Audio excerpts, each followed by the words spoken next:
नमस्कार दोस्तों, मैं हूं दीपक कुमार रथ और उदय इंडिया डिजिटल में आप सबको तहे दिल से स्वागत है।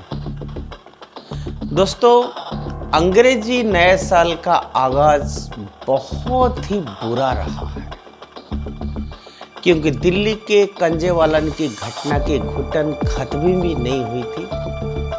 धरती का स्वर्ग कहे जाने वाले कश्मीर ने ऐसा घटना घटा जो कि सबको हिलाकर रख दिया। नए साल की शुरुआत में घाटी में एक बार फिर कई आतंकी हमले हुए हैं।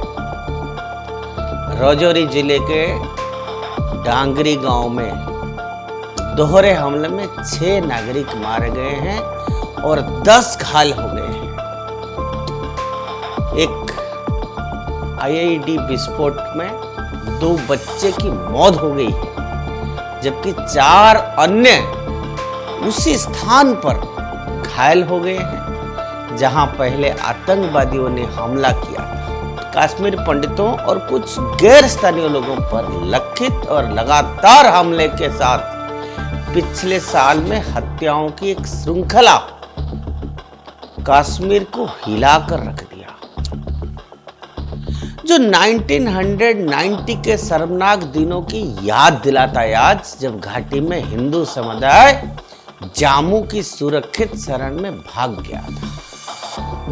इन हत्याओं ने घाटी में शांति की आभा को भंग कर दिया है और पूरे वातावरण को दूषित कर दिया है।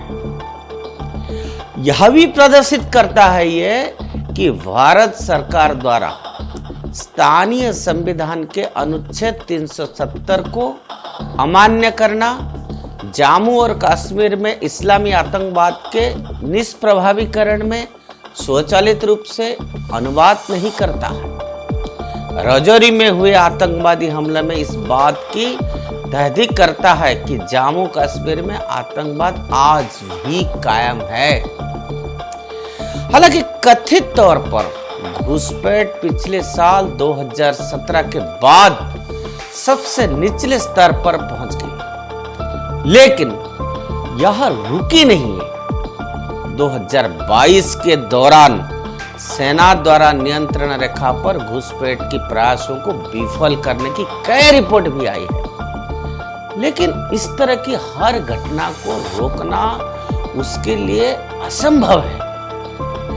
कश्मीर घाटी में लक्षित हत्याओं की बात में खतरे की घंटी बजा दी है।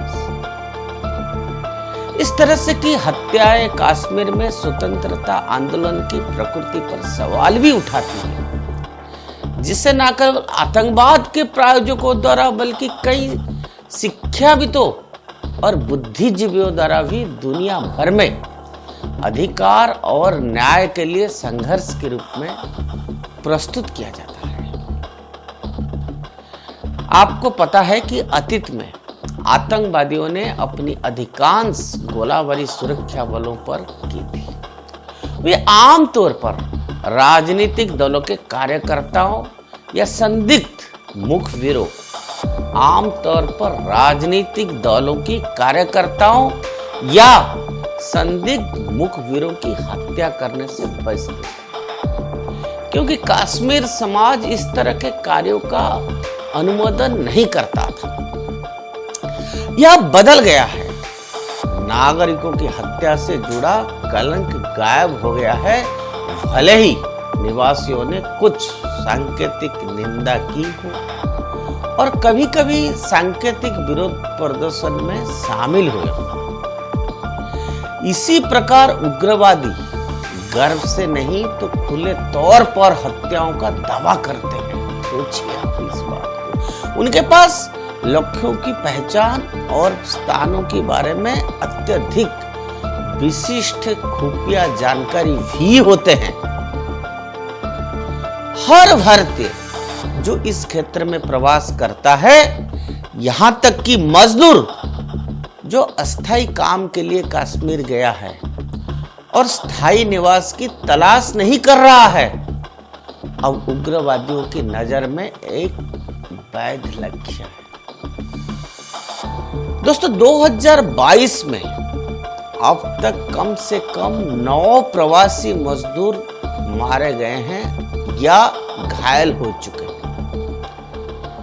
यह भी सच है कि स्थानीय बनाम बाहरी विचारों को मुख्य धारा के कश्मीर राजनेताओं द्वारा प्रभावित भी किया गया है और फिर कश्मीर आधारित मीडिया द्वारा इसे और बढ़ावा भी दिया गया है।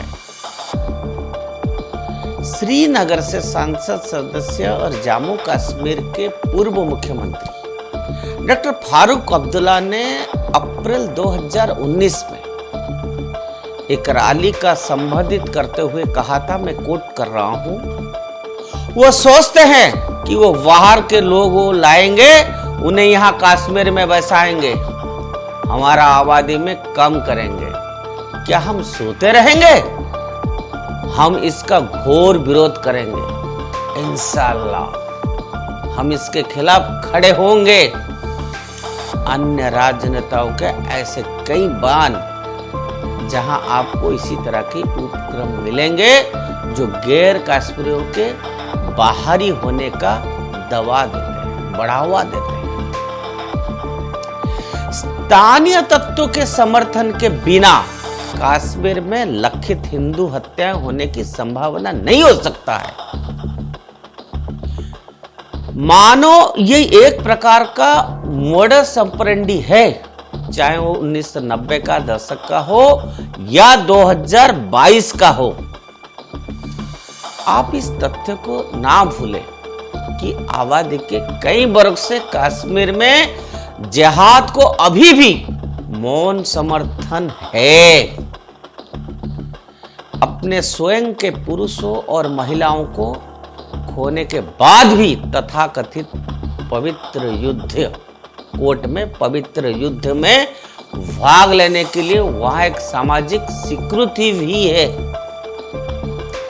यह आधा सच है कि केवल पाकिस्तान ही कश्मीर में सब कुछ करता है मित्रों, यह आधा सच है।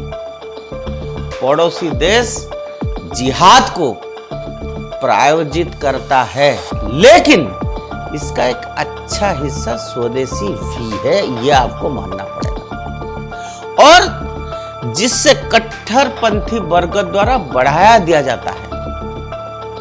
और पिछले 3 दशकों में इस कट्टरता को संबोधित किए बिना कश्मीर राज्य से आतंकवाद का सफाया करना बिल्कुल मानो तो असंभव ही है।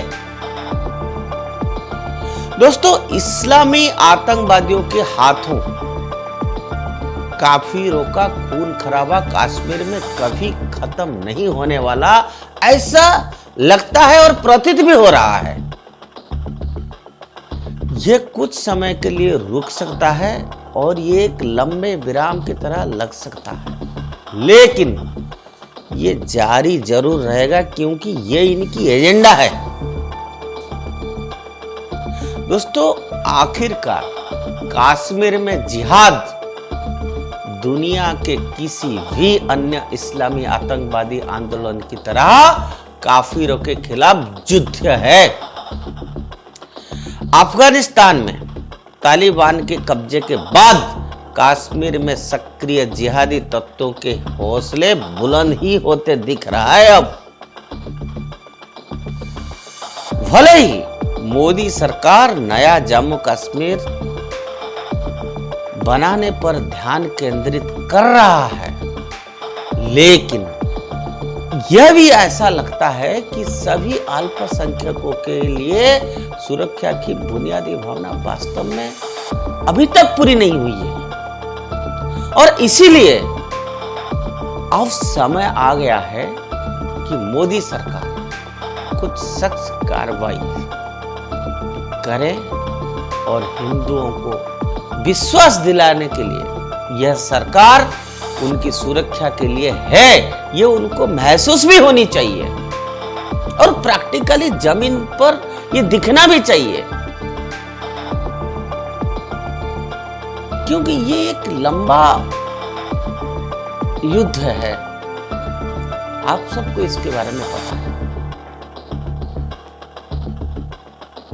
सुरक्षा आपका अधिकार है और इस अधिकार आपको प्राप्त होने चाहिए और ये सरकार का धर्म है।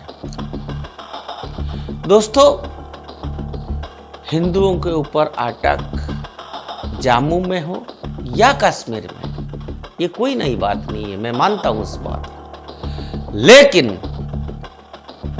लगातार अटैक हिंदुओं पर हो या वहां जाने वाले लेबर पर हो, उसका विराम नहीं ले रहा है। ये सचमुच में देश के लिए एक सोच का विषय है और उसके ऊपर, जैसे मैंने पहले भी कहा, सरकार को भी दिमाग लगाना पड़ेगा और ठोस कार्रवाई भी लेना पड़ेगा।